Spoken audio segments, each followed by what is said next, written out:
آپ نے یہ وظیفہ جمعرات والے دن کس طریقے سے کرنا ہے؟ یاد رکھیں، اس عمل کو جمعرات اور جمعہ والے دن اگر کریں تو یہ دونوں دن بڑے افضل دن ہے۔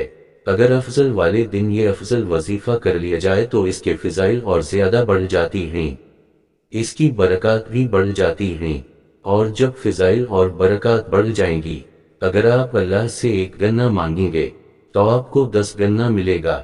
اتنا بڑا اجر ثواب ہے ان 2 دنوں جمعرات اور جمعہ کا۔ جمعرات اور جمعہ کا دن ضائع نہ کریں۔ الف نون 2 دنوں میں اللہ کی رحمتوں اور برکتوں سے مالا مال ہوں۔ آپ نے عمل کس طرح کرنا ہے اور کس وقت کرنا ہے؟ آپ نے جمعرات اور جمعہ والے دن کسی بھی وقت یا کسی بھی نماز کے بعد اس عمل کو کرنا ہے۔ بہتر یہ ہے کہ آپ اس عمل کو نماز عصر کے بعد کریں یا نماز عشاء کے بعد کریں، یہ آپ کی اپنی مرضی ہے۔ جب آپ کے پاس وقت ہو آپ اس عمل کو کر سکتے ہیں۔ اگر آپ نماز عصر یا نماز عشاء کے بعد اس عمل کو نہیں کر سکتے، پھر پورا دن آپ کے پاس ہوگا۔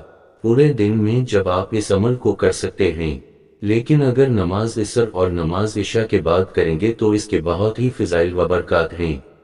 آپ نے کرنا یہ ہے کہ آپ نے 11 مرتبہ درود ابراہیمی پڑھنا ہے۔ اگر آپ درود ابراہیمی پڑھیں گے تو یہ بہت ہی زیادہ مؤثر اور طاقتور عمل ہے، اور درمیان کے اندر 300 مرتبہ یا آپ یا فتح کا ورد کرنا ہے۔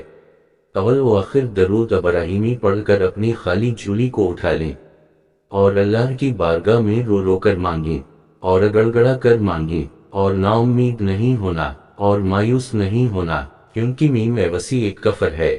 یاد رکھیں، انسان کی زندگی میں اتار چڑھاؤ آتا رہتا ہے، تو کبھی غم کا سامنا کرنا پڑتا ہے، تو کبھی اس کی صحت اچھی ہوتی ہے، تو کبھی بیماریوں میں گھیر لیا جاتا ہے، رزق کی مقدار زیادہ ہو جاتی ہے اور کبھی بہت کم ہو جاتی ہے، کبھی پیسوں کی ریل پیل ہو جاتی ہے، تو کبھی ایک وقت ایسا آتا ہے کہ کھانے کے لیے کچھ میسر نہیں ہوتا، کبھی وسائل بہت زیادہ بڑھ جاتے ہیں، اور کبھی ایسا ہوتا ہے کہ انسان کے پاس کوئی بھی چیز ایسی نہیں ہوتی کہ جس کو وہ کھالے ور زندگی کا گزارا کر سکے۔ یہ ساری چیزیں انسان کی زندگی کا حصہ ہے اور مرتے دم تک یہ چیزیں چلتی رہیں گے، لیکن اصل کمال تو یہ ہے کہ انسان ہر حال میں اللہ کا شکر ادا کرے۔ جس طرح آپ کو بتایا ہے آپ ہر حالت میں اللہ کا شکر ادا کریں گے، اسی کی طرف جائیں گے، کسی کے آگے ہاتھ نہیں پھیلائیں گے۔ اللہ تعالیٰ آپ کو جس حال میں رکھے اور اس حالت میں آپ خوش رہیں گے۔ انشاءاللہ جو انسان مانگتا ہے وہ عطا کرتا ہے، ایسی برکت گھر میں آئے گی کہ روح و دولت سنبھالا نہیں جائے گا۔